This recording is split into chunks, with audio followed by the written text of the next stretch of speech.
The silly season is in full swing, and it seems like there's an opportunity in which we might not see Lance Stroll in the seat of his father's team after Honda's partnership with the Silverstone-based squad. However, the Japanese factory would have to apply immense pressure to Aston Martin, considering the nepotism that's present in the team. But after Tsunoda's latest statement, it does seem like the Japanese driver is also wary of the circumstances that could see him leave Racing Bulls for another, more competitive squad. With this in mind, could we see a huge shakeup in the drivers' market yet again? And more importantly, is this the beginning of the end of Lance Stroll's tenure in F1? It goes without saying that there's a lot of controversy around the second seat in Aston Martin, and whenever a bad performance of Stroll happens or a statement of any related driver emerges, these rumours get heated up yet again. That's why, before we continue with the video, we just want to assure you that we are reporting only based on statements from drivers and we're not spreading unbased rumours. Therefore, our goal is not to lead to more speculation and controversy, but to grasp the situation that's going on from a neutral point of view and see all of the possible scenarios. Lance Stroll's performance has been rather questionable, to say the least, which is why even with his father's presence in the team as the owner, the talks and potential links of other drivers to his seat never stop. Now that Aston Martin has joined forces with Honda from 2026 onwards, the importance of the Japanese manufacturer of engines will be extremely emphasised, which is why they might have a greater say in who would be the next driver next to Alonso. They said this through their president, Koji Watanabe, and Tsunoda himself admitted that there is a possibility for him to drive for the Silverstone-based squad. However, a couple of stars would have to align for this to happen. When talking about his future, Tsunoda went on to say, "In the end, we need an available seat for Aston Martin if they are keen to support me from 2026 onwards, which means there is a high chance they might want me to be in the Aston Martin, but we need a seat to be available, otherwise there is no chance." There is a lot that needs to happen before Tsunoda is considered a legitimate contender for the Aston Martin seat, especially with the ongoing situation with Lance and the team. It is quite obvious that Lawrence is not ready to split up the partnership between him and his son, and that has been visible throughout the statements of the Canadian billionaire. However, he is a businessman after all, and when bringing a lot of business partners across, you get to understand that performance is what matters most. Therefore, if your son is not able to bring the performance needed, maybe a proper talk would have to be held between these two sides, which might be one of the most awkward situations in which the duo of father-son could find themselves in. And if you think about it, there's absolutely no reason for Stroll to prove that he's worth an F1 seat under these circumstances. We've seen that in China, he was able to get away with a very silly move that took Ricciardo out of the race, as well as pissed Piastri off, but the team principal of Aston Martin, Mike Crack, has been adamant that the penalty is too harsh and it wasn't Stroll's fault as much as everybody else thinks it is.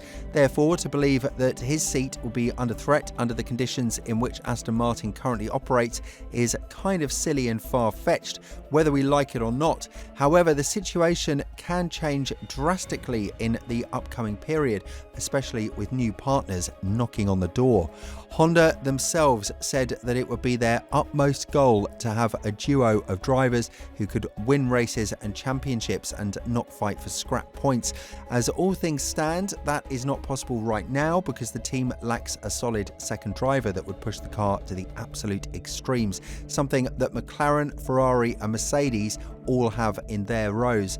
When talking about the future drivers lineup of Aston Martin, the president of Honda, Koji Watanabe, went on to say, "We had many conversations with Aston Martin regarding our partnership starting in 2026.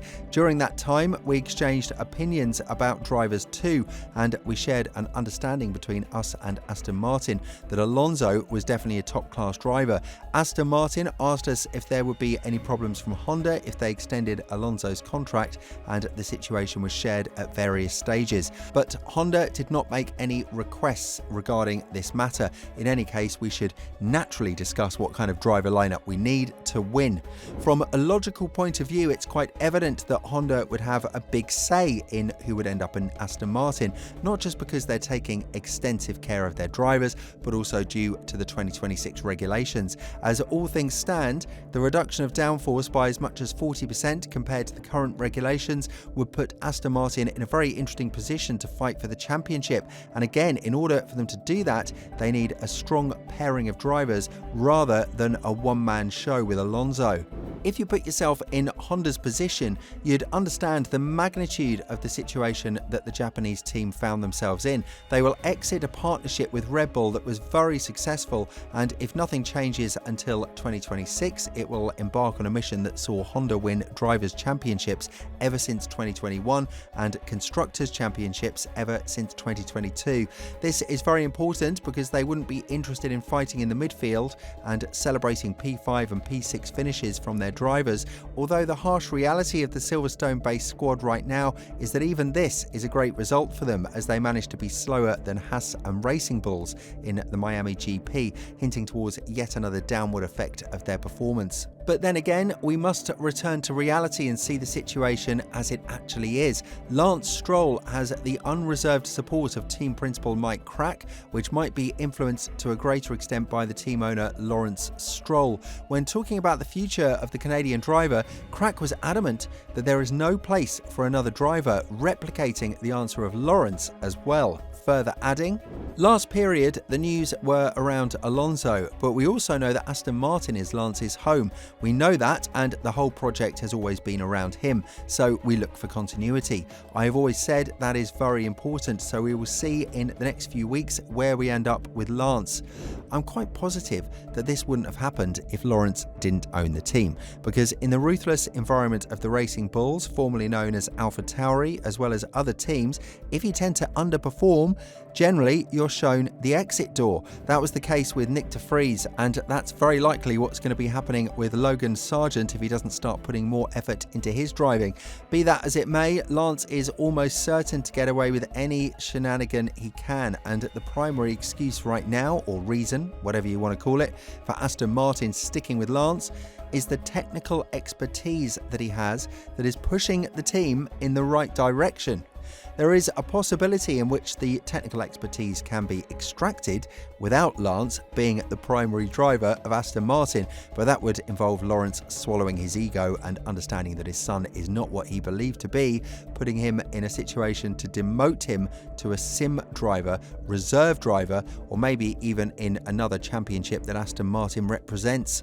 As for Tsunoda, it's obvious that his future is also very uncertain with Racing Bulls because of the fact that he's closely related to Honda, the company that brought his F1 dreams to reality. But at the crossroads that he's currently at, tough decisions have to be made, and the harsh reality has to be pointed out. Tsunoda is under contract with Red Bull, not Honda, and even if he wishes to leave the team, that would have to be negotiated with the Austrian team, not the Japanese manufacturer.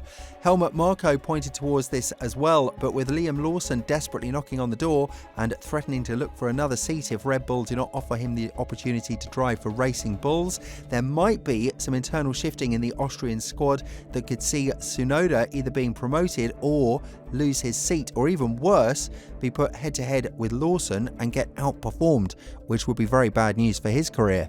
With all this in mind, do you think that Tsunoda has the opportunity to drive for Aston Martin from 2026 onwards? And more importantly, do you think that it would be the right choice for the Silverstone-based squad to pick him as Alonso's teammate? Let us know in the comments below, and once you do that, make sure to check out the video that's appearing on your screen right now.